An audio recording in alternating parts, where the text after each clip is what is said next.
stop. Stop right now! Curtis Lancaster had just entered the Hargrove Grand kitchen when Derek Sinclair blocked his way. I'm here for the head chef position, Curtis said calmly. Derek scrutinized him head to toe, as if something were stuck to his shoe. Are you kidding? Curtis held out his hand. Curtis Lancaster, I submitted. I don't shake hands with filthy people like you.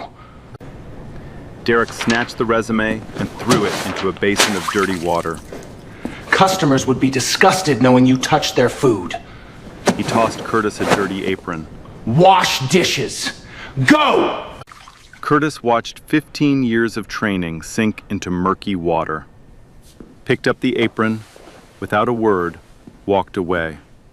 But 11 days later, when the hotel owner tasted his food, the man who drowned his resume would lose it all. The Hargrove Grand Hotel had stood on the corner of King and Broad Street in Charleston, South Carolina for exactly 100 years. It was the kind of place where senators held private dinners, where old money families celebrated weddings that cost more than most people's houses, and where the walls themselves seemed to whisper that you either belonged or you didn't. The lobby was all marble and crystal, fresh magnolias and silver vases, a concierge who remembered your name from 3 years ago. But the crown jewel of the Hargrove Grand wasn't the rooftop terrace or the hand-painted murals in the ballroom. It was the restaurant on the second floor, the Pemberton Room. For decades, the Pemberton Room had been one of the finest dining establishments in the American South. It once held a Michelin star. Food critics from New York and London flew in just to taste the menu. Magazines ran features on the wine cellar alone. But that was before Derek Sinclair took over. In 8 years as kitchen director, Derek quietly lost the star. Reviews slipped from extraordinary to competent. Reservations thinned. He blamed the economy, the critics, the suppliers, the servers. He blamed everyone except himself. Now, in just 11 days, the hotel was hosting the most important night in its history, the Centennial Gala. 200 guests, national press. The most feared food critic on the East Coast, Vivian Holt, had confirmed her seat. And for the first time in 2 years, the reclusive owner Eleanor Pemberton was returning from her estate in Savannah to attend in person. Everything had to be flawless. And the man best qualified to make that happen was on his knees in the dish pit, scrubbing burnt grease off a sheet pan. Curtis Lancaster grew up in the Treme neighborhood of New Orleans, in a shotgun house that always smelled like garlic and cayenne. His grandmother, Odette Lancaster, ran an unlicensed restaurant out of her kitchen. 5 tables, no sign on the door, and a line down the block every Friday night. She cooked Creole food that made grown men cry. Gumbo that tasted like forgiveness. Beignets that tasted like home. Curtis was 6 when his great-uncle Terry put a wooden spoon in his hand and said, "Stir slow, baby. Food knows when you're rushing." By 14, he could break down a whole chicken in 90 seconds. By 17, he had memorized every recipe in his grandmother's leather-bound journal, the same journal she placed in his hands the day he left for Paris. "This is everything I know," she told him. "Take it somewhere bigger than this kitchen." He did. Curtis won a full scholarship to Le Cordon Bleu. He was the youngest in his class and the only black student in the program. He graduated top 3. But what changed his life wasn't the diploma. It was the man who watched him cook during his final exam, Chef Augustin Morel. Morel was a legend, a recluse who ran a 2-star Michelin restaurant in Lyon and turned down the 3rd star twice because he said it attracted the wrong kind of people. He hadn't taken an apprentice in 15 years. But that afternoon, he watched a 20-year-old black kid from New Orleans execute a sauce béarnaise with a wrist technique he had never seen. A technique Curtis learned not from a textbook, but from stirring roux in his grandmother's kitchen. Morel took him in. For 5 years, Curtis lived and cooked in Lyon, absorbing classical French technique while quietly weaving in the Creole soul of his childhood. Morel didn't just allow it, he encouraged it. He annotated Odette's journal himself, bridging two traditions in his tiny handwriting, connecting worlds no one had thought to join. When Morel was dying of cancer 2 years ago, he gave Curtis two things. The first was the journal, now a fusion masterwork of Creole heritage and French haute cuisine. The second was a sealed envelope, a letter of recommendation, closed with wax. Open it only when the world tries to tell you who you are, Morel said. Curtis carried that envelope for 2 years, through grief, through rejection, through 14 hours of driving from New Orleans to Charleston for a job interview that lasted 4 seconds. He had never opened it. But inside his locker in the basement of the Hargrove Grand, tucked behind the filthy apron they gave him, both the journal and the envelope sat waiting, for the moment they were needed most. For the first 3 days, Curtis Lancaster did not exist. Not as a chef, not as a person, not even as a name. He was the dishwasher. Derek told the staff Curtis was a walk-in off the street, desperate for hourly work.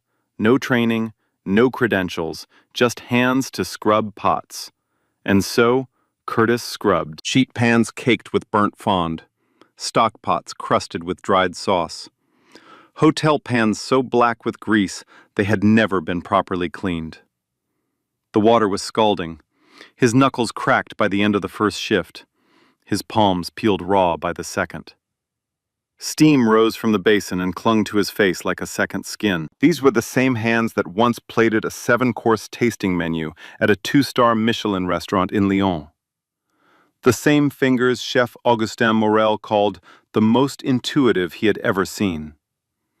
Now buried in gray water, scraping leftover food off plates that lesser cooks had prepared. Nobody spoke to him. Nobody looked at him. Derek made sure of that. On the second morning, Derek held a staff meeting to discuss the Centennial Gala menu, 7 French courses for 200 guests, including Eleanor Pemberton herself. Curtis stood at the back in his dishwasher apron, listening. When Derek reached the 4th course, pan-seared duck with cherry gastrique, Curtis noticed the wine pairing was wrong. A heavy Cabernet would crush the delicate cherry reduction. A lighter Pinot Noir would let the gastrique breathe. He knew this like his own heartbeat. So he spoke. "Excuse me, a Pinot Noir might pair better with the gastrique. The Cabernet could—" The kitchen went silent. Every head turned. Derek stared at him. Then a slow smirk crept across his face. Did the dishwasher just try to tell me about wine pairings? He looked around the room. Anyone find that funny? Glenn Archer laughed first. Then half the kitchen joined. Derek walked toward Curtis until they were inches apart. His voice dropped. You don't speak in my kitchen. You don't have opinions in my kitchen. You scrub what I tell you and go home. You are nothing in here. Understand? Curtis lowered his eyes. Yes, chef. Get back to your hole. Curtis returned to the dish pit. The laughter behind him continued for 30 seconds. By day 4, the cruelty graduated from words to routine. Glenn started sending back pans that were already spotless, claiming he could still see grease on the handles. Curtis rewashed them without complaint. Glenn sent them back again and again. A game designed to grind a man down, one pan at a time. The line cooks watched it happen and said nothing, because speaking up meant becoming the next target. That same afternoon, Nora Briscoe, the senior line cook who survived 10 years under Derek by keeping her mouth shut, was struggling with a hollandaise that kept breaking. 3rd attempt, eggs separating, butter splitting, 40 minutes to service, and the sauce was dead. Curtis was at the dish pit, 15 feet away. He could see the problem. Heat too high, the emulsion shocked. He waited until Glenn left the station, walked over, and whispered, "Drop the heat. Teaspoon of cold water. Whisk from the center out." Nora hesitated, then did exactly what he said. The hollandaise came together in 30 seconds. Perfect, silky, flawless. She stared at the sauce, then at him. How did you... Glenn was already behind them. What the hell are you doing near my station? He grabbed Curtis by the apron and shoved him hard into the dish rack. Pans crashed to the tile. Derek, your dishwasher is putting his filthy hands on my mise en place. Derek appeared. He did not ask what happened. One more time. Touch my food, talk to my cooks, step outside that dish pit, and you are gone. No reference, no final check. Gone. Curtis steadied himself against the rack, walked back without a word. The next morning brought the worst of it. Glenn found Curtis's locker open and pulled out the leather journal. He flipped through the pages, reading Odette's handwritten Creole recipes in a loud, mocking voice, deliberately butchering the French annotations. What is this, Grandma's little cookbook? He waved it at the line cooks. The dishwasher thinks he's a chef because his granny scribbled down how to fry catfish and boil crawfish. Two cooks laughed. One turned away, but said nothing. Curtis's jaw tightened. His fists clenched at his sides until the veins rose in his forearms. Every nerve screamed at him to move. But his grandmother once told him something he wore like armor. The fire that cooks the meal and the fire that burns the house down are the same fire, baby. You choose which one you are. Glenn tossed the journal. It hit the wet floor by the drain, pages splaying open, soaking up gray water. Curtis bent down slowly, picked it up with both hands, dried each page with a clean towel, and placed it back in his locker without looking at anyone. That night, alone in his rented room, he opened the journal to a page in Odette's handwriting. The ink was faded, the edges gone soft as cloth. Baby, food is the only language that don't need translation. You cook with love, and the world will hear you. He closed the journal, did not cry, just sat in the dark and breathed. Meanwhile, someone else in that hotel had been watching all of it. Raymond Cross, the 68-year-old retired sommelier who still haunted the wine cellar, had seen everything unfold. The re-washed clean pans, the hollandaise rescue, the way Curtis instinctively tilted a saucepan to check the copper core's heat distribution, a reflex that lived only in the muscle memory of classically trained chefs. No dishwasher on earth would ever carry it. One quiet afternoon, Raymond sat across from Curtis during a break and placed a glass of red wine on the table without saying a word. Curtis picked it up, swirled, sniffed, took one slow sip. 2016 Châteauneuf-du-Pape, Southern Rhône, Grenache dominant, clay and limestone soil. Probably Beaucastel, but the tannin structure feels more like Vieux Télégraphe. Raymond set down his own glass. In 40 years as a sommelier, he had tested hundreds of professionals. Most could name the region. A truly great one could name the vineyard. Curtis had narrowed it to 2 estates, both legitimate candidates for that exact vintage. You're no dishwasher, son, Raymond said quietly. Curtis looked down at his cracked, blistered, peeling hands. Right now, he said quietly, I am. Raymond said nothing more. But that night, sitting alone at home, he picked up the phone and made a call he had not made in a very long time. Day 6 changed everything. It was a Friday night. The Pemberton room was at full capacity, every table occupied, every ticket urgent. The kitchen was controlled chaos, burners roaring, pans clanging, Derek barking orders from the pass like a man conducting a war. Then, the new line cook burned the cherry gastrique. The entire batch. Gone. Black smoke curled from the saucepan. The smell of scorched fruit filled the kitchen like a warning. Derek spun around and saw the ruined pot. His face went from red to white in 2 seconds. There was no backup. The gastrique was the foundation of the fourth course, pan-seared duck breast, the signature dish on tonight's menu. Without it, every plate waiting on the pass was dead. Tickets were stacking, 12 tables, 26 covers. The servers were already asking questions. Derek screamed at the line cook. Glenn fumbled through the walk-in looking for more cherries. There were none. The kitchen was seizing up, order by order, plate by plate, and no one knew what to do. Curtis was at the dish pit, 15 feet away. He could smell the burnt sugar.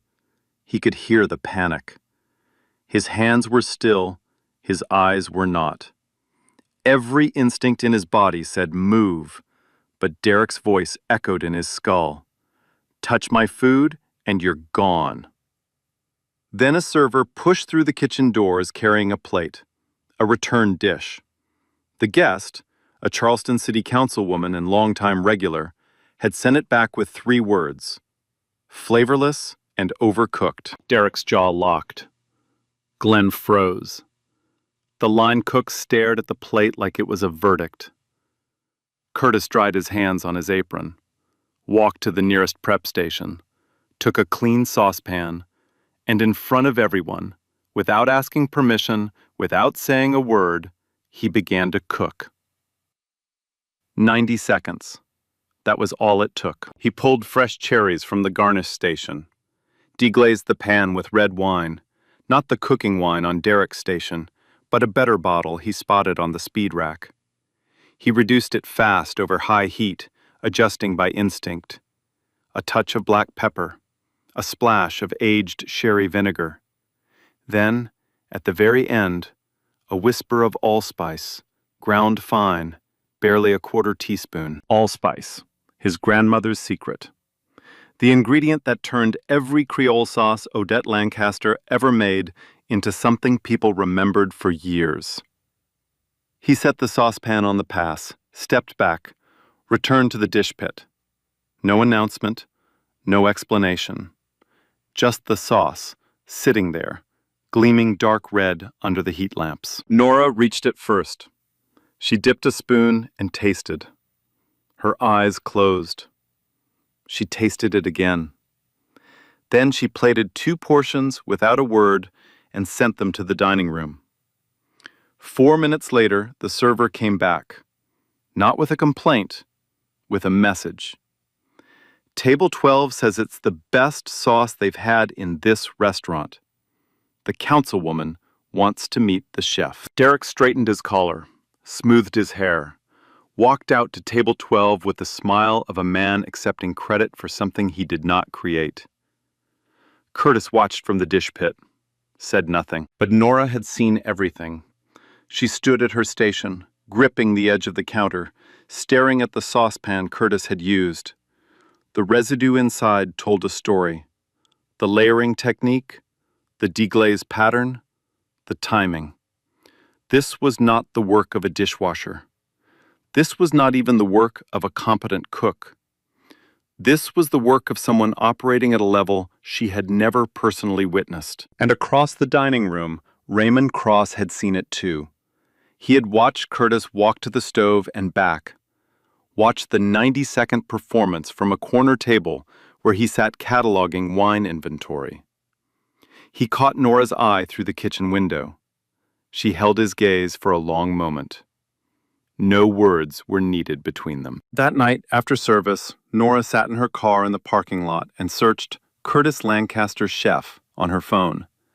It took 3 scrolls to find it. A 5-year-old article from a Lyon food magazine. The photo showed a young black man standing beside an elderly French chef, both smiling, both in white coats. The headline read, "Morel's prodigious American apprentice stuns Lyon culinary circle." Nora stared at the screen for a full minute. Then she took a screenshot and slid it under Raymond Cross's door before driving home. The alliance had begun, and the clock was ticking. After the gastrique incident, Curtis Lancaster could no longer be invisible. He had tried. For 6 days he had kept his head down, his mouth shut, and his hands in dirty water. But the kitchen would not let him stay hidden. On day 7, a delivery of high-grade Wagyu arrived mislabeled. 2 cases of Japanese A5 Wagyu, the most expensive beef on earth, over $200 a pound, marked with the wrong cut specifications. Glenn Archer pulled the first slab onto the cutting board and reached for his boning knife, preparing to butcher it using standard USDA prime technique. Straight cuts, grid pattern, the same approach you would use on a supermarket ribeye. Curtis saw it from the dish pit, and his stomach turned. A 5 Wagyu has a completely different fat structure. The marbling runs in delicate webs through the muscle. Standard cuts would shred 30% of the intramuscular fat and destroy the texture that made the beef worth its price. Glenn was about to ruin $8,000 of meat. Curtis did not think. He moved. He crossed the kitchen in 4 strides, placed his hand on the cutting board beside Glenn's knife, and said quietly, "Stop. You'll lose a third of the yield cutting it that way." Glenn's face twisted. "Get your hands off my station. The grain runs lateral on A5. You need to cut with the marbling, not across it." Curtis picked up a second knife, not aggressively, not fast, just with the calm authority of a man who had done this 1,000 times, and demonstrated on the edge of the slab. One clean stroke. The fat stayed intact, the slice fell away perfect, glistening, every thread of marbling preserved. 2 line cooks stopped what they were doing and watched. One of them whispered to the other, "Where the hell did the dishwasher learn to do that?" Glenn shoved Curtis's hand away. "Nobody asked you." But the evidence was sitting on the cutting board. Glenn's cut beside Curtis's cut. One was butchered, the other was art. Even Glenn could see the difference. And the fact that he could see it made him angrier. Derek arrived within minutes. Glenn reported Curtis for overstepping. Derek didn't look at the Wagyu, didn't compare the cuts, didn't care about the $8,000 at stake. He looked at Curtis and said, "I warned you. One more time, and you're done." Curtis held Derek's gaze for 3 full seconds, longer than he ever had. Then he turned and walked back to the dish pit without a word. But something had shifted in that 3-second stare. Derek felt it. The entire kitchen felt it. That night, Raymond Cross made his move. He had spent 2 days since receiving Nora's screenshot quietly verifying everything. The Le Cordon Bleu graduation records, the Lyon apprenticeship under Morel, the 5 years at a 2-star Michelin restaurant.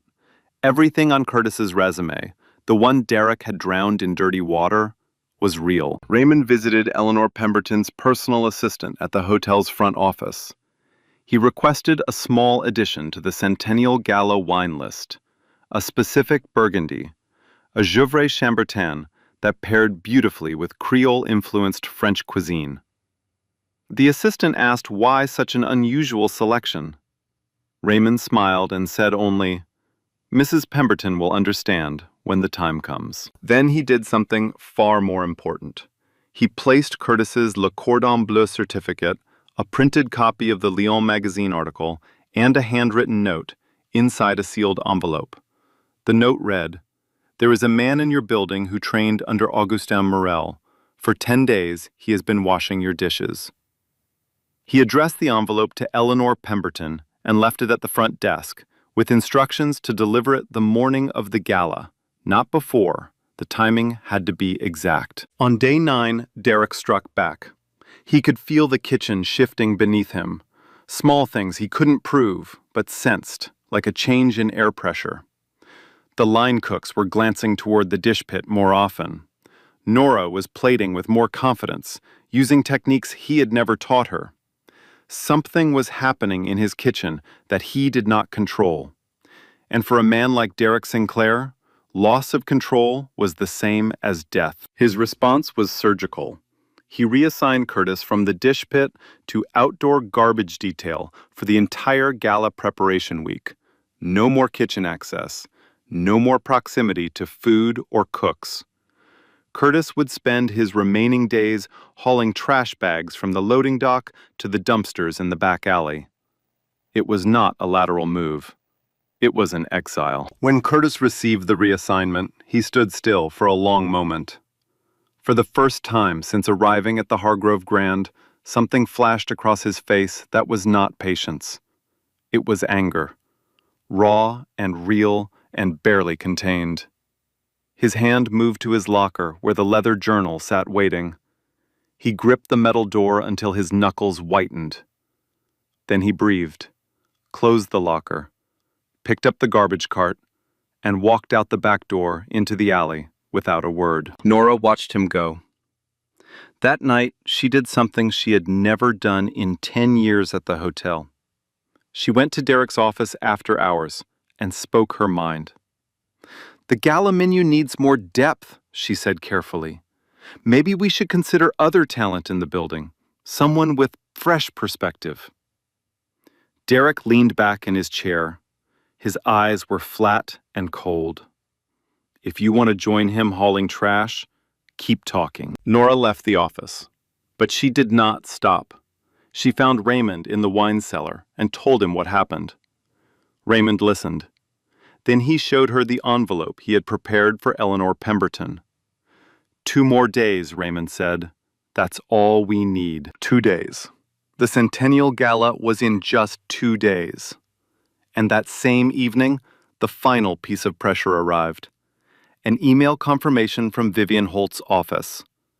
The most feared food critic on the East Coast had finalized her seat assignment.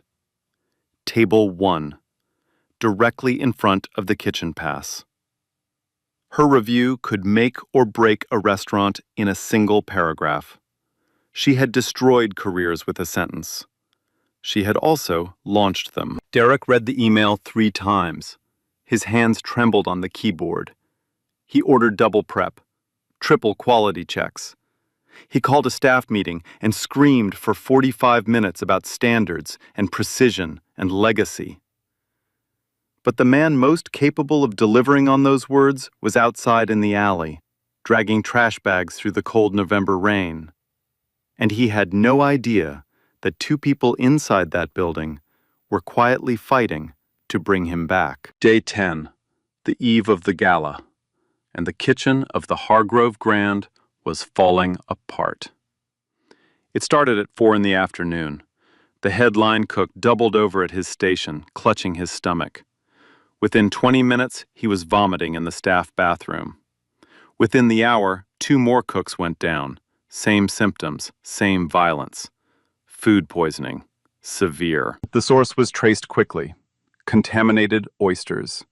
The same oysters Derek had insisted on sourcing from a cheaper supplier 6 weeks ago, overruling Nora's warning that the vendor had no HACCP certification. She had told him to his face. He had told her to mind her station. Now 3 of his 5 line cooks were in the back of an ambulance, and the most important dinner in the hotel's 100-year history was 6 hours away. Derek made calls. Every temp agency in Charleston, every culinary contact he had. No one could supply Michelin-caliber cooks on 6 hours' notice. The kitchen was gutted. Glenn Archer stood at the pass, pale and useless. He could prep. He could follow directions. But he could not lead a service. Everyone knew it. At 5 o'clock, Eleanor Pemberton walked into the kitchen unannounced. 74 years old. Silver hair pulled tight. She moved through the chaos with the calm of a woman who had built an empire and watched lesser men stumble trying to run it. She surveyed the empty stations, the half-prepped mise en place, the tickets that would start printing in 4 hours with no one competent to answer them. She looked at Derek and asked one question. "Where is your contingency, Mr. Sinclair?" Derek opened his mouth. Nothing came out. That was when Raymond Cross stepped through the kitchen door, carrying a single sealed envelope. He walked past Derek without a glance, stopped in front of Eleanor, and placed it in her hands. "There is a man in this building who has been here for 10 days, Raymond said. He trained at Le Cordon Bleu in Paris. He apprenticed under Augustin Morel in Lyon for 5 years. He is one of the most capable chefs I have ever encountered. And for every single one of those 10 days, he has been washing dishes and hauling garbage in your hotel. Eleanor opened the envelope. Inside, Curtis's Le Cordon Bleu certificate, the Lyon magazine article, a young black man beside Augustin Morel, both in white coats, and Raymond's handwritten note. She read every word. Her eyes stopped on Morel's name. She had known Augustin Morel personally. She had dined at his restaurant in Lyon twice. She once called it the finest meal of her life. "Where is he?" she said. They found Curtis in the back alley, behind the hotel. He was in work clothes, rain-soaked, lifting a garbage bag into the dumpster. His hands were raw, his back was bent. Eleanor Pemberton stepped into the alley. Curtis turned and saw a 74-year-old woman in silk standing 3 feet from a dumpster, holding a photograph of him beside the greatest chef he had ever known. "You trained under Augustine," she said. It was not a question. "Yes, ma'am. I was his last. He once told me he had one student who understood food the way a poet understands grief." Her voice was steady. Her eyes were not. "Was that you?" Curtis did not answer with words. He reached into his back pocket and pulled out the sealed envelope Morel had given him 2 years ago. Unopened, untouched, carried through grief, through rejection, through 10 days of silence in this hotel. He handed it to Eleanor. She broke the wax seal, read it. Her hand trembled. She folded the letter and looked at Curtis for a long time, without speaking. Then she turned to Derek, who had followed her out and now stood 3 steps behind, watching his world come apart. Her voice was ice. "This man will lead your kitchen tonight. If you have a problem with that, your resignation will be accepted before the first course." Derek said absolutely nothing. Curtis set down the garbage bag, walked past Derek without looking at him, through the back door, down the hallway, and into the kitchen, not through the dish pit entrance, but through the main doors. The line cooks looked up. Glenn Archer's face drained of all color. Nora Briscoe closed her eyes and exhaled for the first time in 10 days. Curtis Lancaster was no longer the dishwasher, and the clock had already started. 6 o'clock, 3 hours to service, 200 guests arriving at 9. Curtis stood in the kitchen he had been forbidden to enter for 10 days. He placed his grandmother's leather journal on the stainless steel counter and opened it. The pages were still slightly warped from the dirty water Glenn had dropped it in. Some of the ink had bled. But every recipe was legible. Every annotation Morel had written in the margins was intact. He looked at Derek's 7-course menu pinned above the pass. He read each dish carefully. Competent food, textbook French, the kind of menu a culinary school graduate would produce to impress a hiring committee. Technically correct, emotionally empty. No story, no soul, no risk. Curtis unpinned it, set it aside, and began writing a new menu from memory. 7 courses, classical French technique fused with Louisiana Creole heritage. Every dish would honor 2 people, Odette Lancaster and Augustin Morel. Every plate would tell the story of a grandmother's kitchen in New Orleans and a master's restaurant in Lyon. He would cook the food that lived in the journal, the food that existed nowhere else on earth. 3 hours, 7 courses, 200 guests, from scratch. No safety net, no second chance. It was either genius or suicide. Nora stepped forward first. "Tell me what you need." Then a second cook, then a third. Even the one remaining healthy line cook, a kid named Wilson, who had barely spoken all week, tied his apron tighter and took position. Glenn Archer stood in the corner, arms folded, jaw clenched, refusing to move. Curtis did not look at him. He did not need to. Nora, I need every crawfish in the walk-in cleaned and deveined in 20 minutes. Wilson, start the stock. Chicken bones, celery, thyme, bay leaf. Low and slow. Nobody touches the short ribs except me. The reduction takes 3 full hours. I'm starting it now. He struck a match, lit the burner. And for the first time in 10 days, the kitchen of the Hargrove Grand Hotel came alive. The first thing Curtis prepared was the red wine reduction for the 6th course. It was Augustin Morel's signature, a technique so precise that Morel had spent 30 years perfecting it and taught it to exactly one person. The method required patience that bordered on insanity.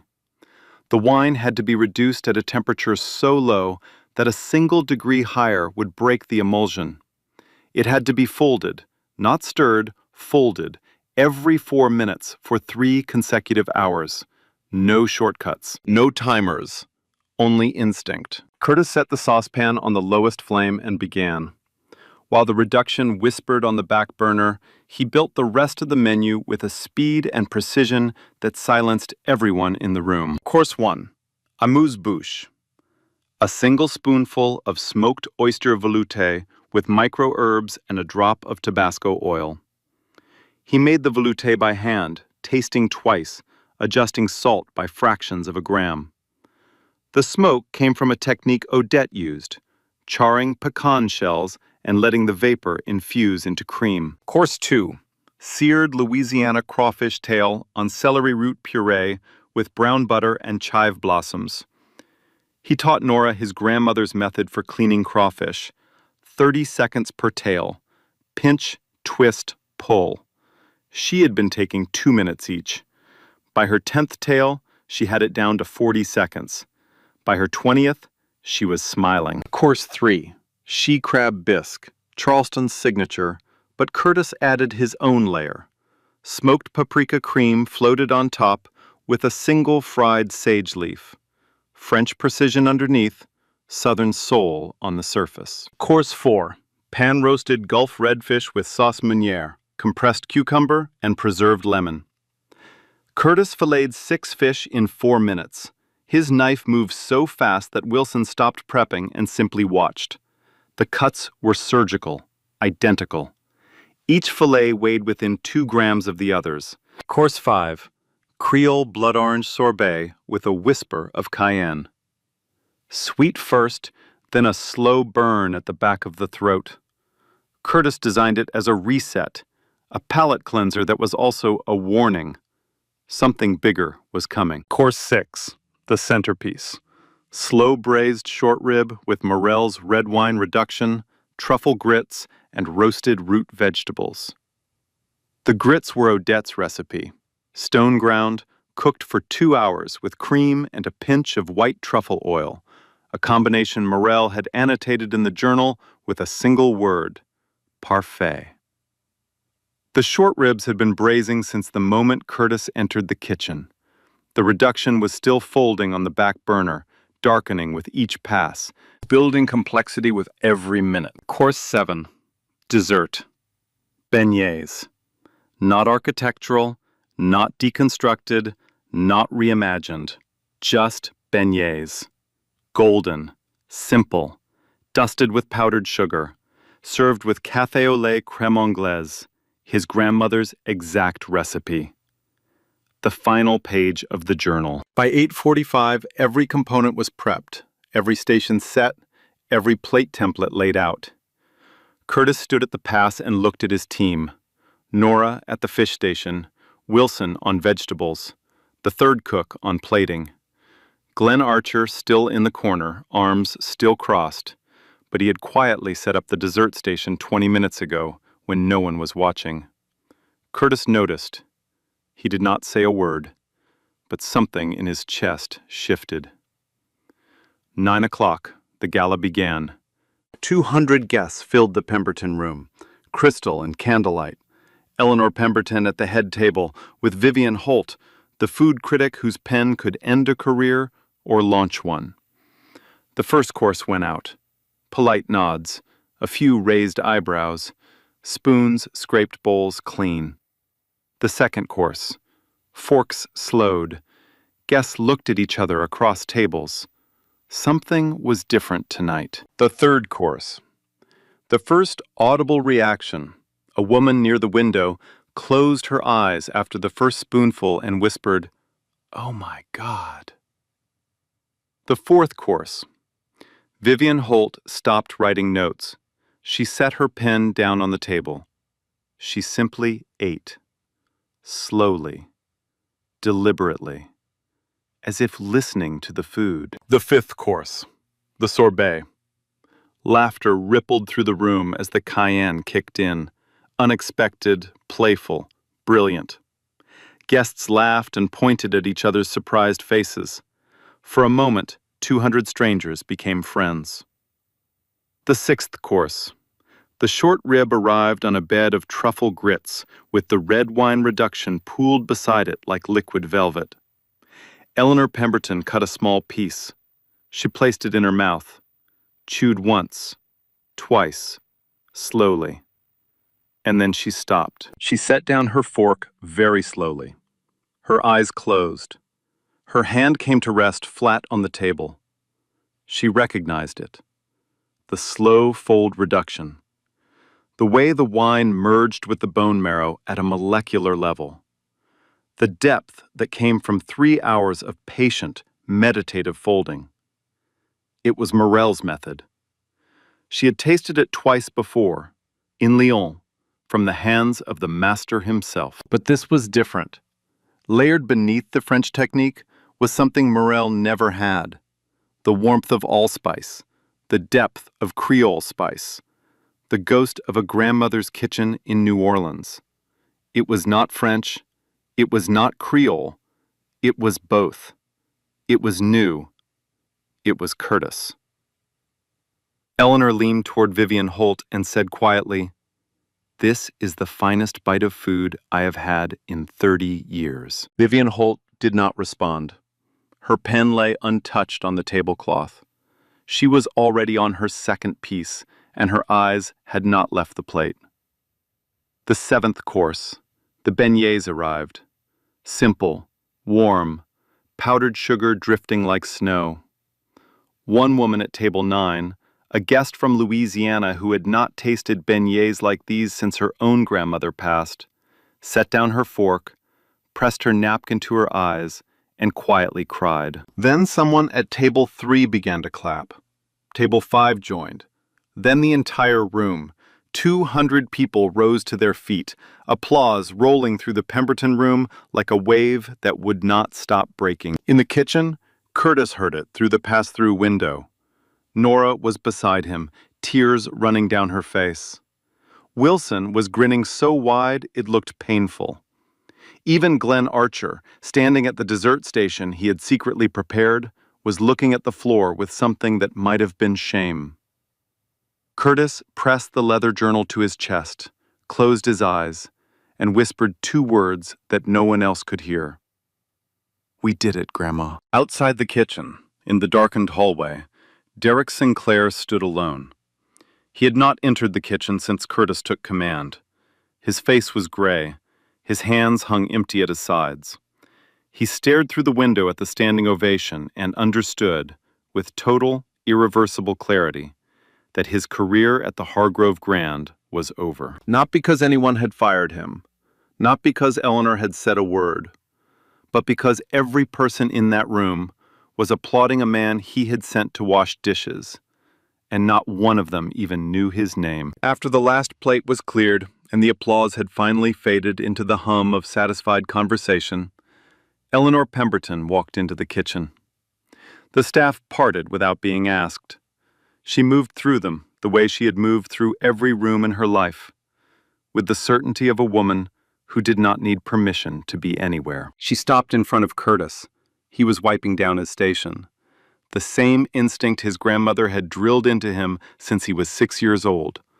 Always leave the kitchen cleaner than you found it. Eleanor placed Morel's letter on the counter. The wax seal was broken. The paper was creased from where she had gripped it.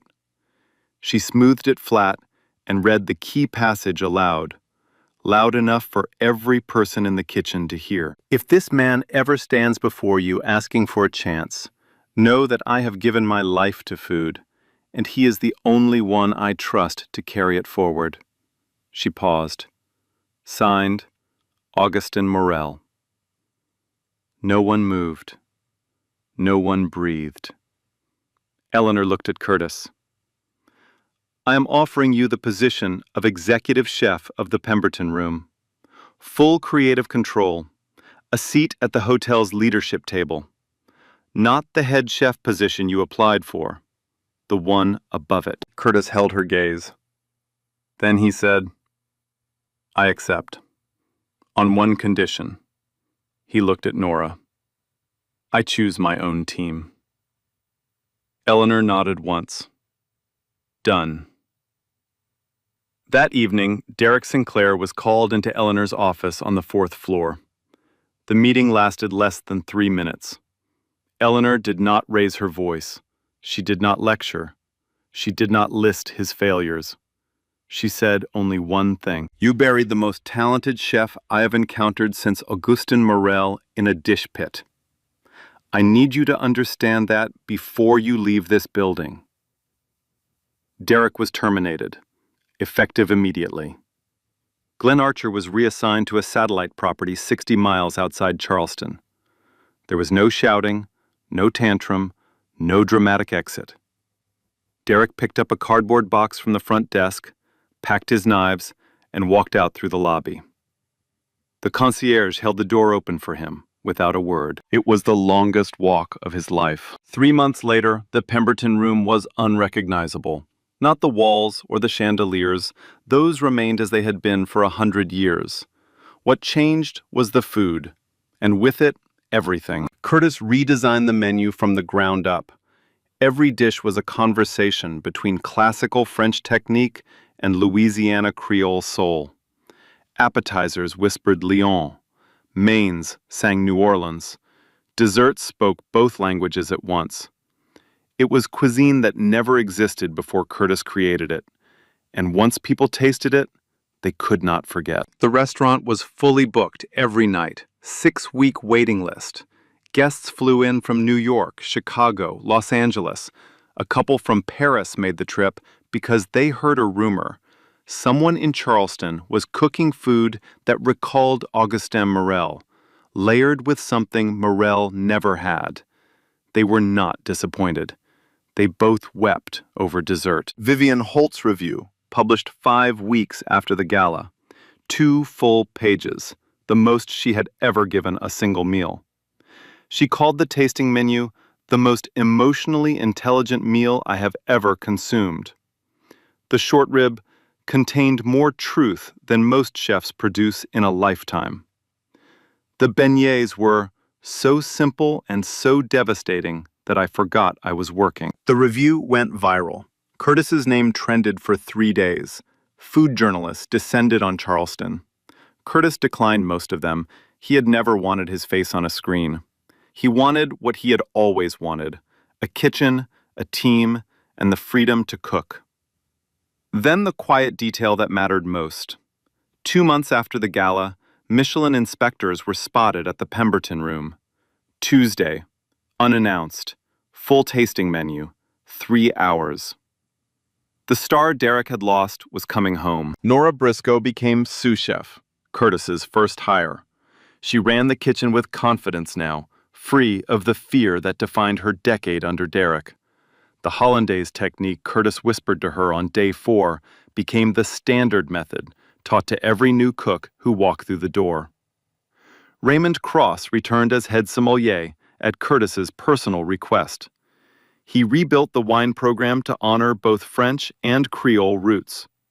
The Gevrey Chambertin from the gala night became the signature pour. The leather journal now lived in a glass case beside the kitchen entrance. Below it, a brass plaque. Odette Lancaster and Augustin Morel. 2 kitchens, 1 language. Every cook passed it each morning. The pain that once soaked those pages, dirty water, a wet floor, mocking laughter, had become something luminous. Beside the journal, in a matching frame under glass, hung Morel's letter. Wax seal still broken, words visible for anyone who paused to read. One evening after service, Curtis sat alone in the empty kitchen. He dialed his grandmother's old number. It had been disconnected for years. He knew that. He let it ring anyway, listening to the empty tone, as if somewhere on the other end she might still pick up. Then he opened the journal to the first blank page, picked up a pen, and began writing his own recipe. 400 miles away, in a mid-range steakhouse outside Atlanta, Derek Sinclair saw Curtis Lancaster's face on the cover of a food magazine at a grocery checkout. He picked it up, stared at the photograph for a long time. Then he put it back on the rack and walked out into the parking lot alone. That was his punishment. Not ruin, not poverty, just irrelevance. The quiet understanding that the man he tried to erase was now on the cover of a magazine, and nobody in the world remembered Derek Sinclair's name. Curtis Lancaster did not succeed because someone finally gave him permission. He succeeded because he never needed it. His talent existed before Derek Sinclair's approval, before Eleanor Pemberton's recognition, before Vivian Holt's review, before the standing ovation. It existed long before any of them. In a small, warm kitchen in New Orleans, when a grandmother placed a wooden spoon in a 6-year-old boy's hand and said, "Cook with love, and the world will hear you." That talent did not appear the night of the Centennial Gala. It was always there. Every day Curtis scrubbed pots, it was there. Every time Glenn threw the journal on the wet floor, it was there. Every moment Derek looked through him like he was invisible, it was there, waiting, patient, unbroken. Burning quiet and steady like a pilot light that no amount of cruelty could blow out. The people who gatekeep greatness, who decide that talent must look a certain way, come from a certain place, wear a certain skin, are never the ones who create anything worth remembering. They stand between creation and the world, and they always lose. Not with a bang. They lose slowly, quietly, the way Derek lost, by becoming invisible while the person they tried to erase became unforgettable. Not that justice always arrives on time, not that the world is fair, but real talent does not care about the size of the room it is locked inside. It does not shrink. It does not fade. It waits. And when the door opens, even just a crack, it fills every room it enters.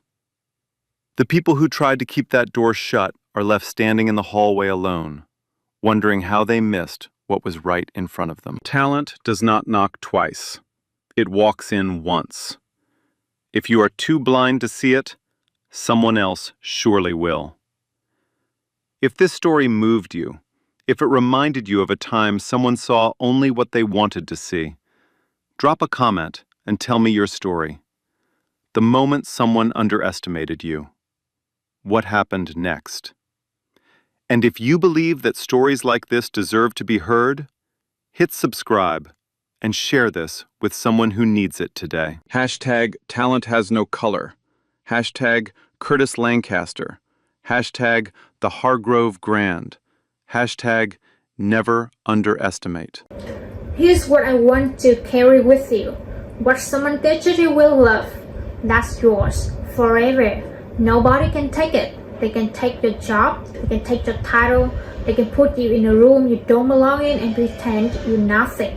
But the thing you learned, the skill in your hands, the knowledge in your head, the craft you've spent years building, that stays no matter what. So, don't waste your energy arguing with people who already decided who you are. Don't explain yourself, don't beg. Just keep sharpening what you know, quietly, patiently, because one day your moment will come. And when it does, you won't need words. You just do the thing you always known how to do. And every mouth that was laughing will go silent. That's the power of craft. That's the power of what someone who loved you poured into your hands. That doesn't fade. It doesn't break.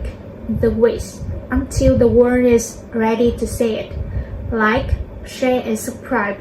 Read stories, read this every week. And remember, what you were taught with love, nobody can wash away. Nobody, ever.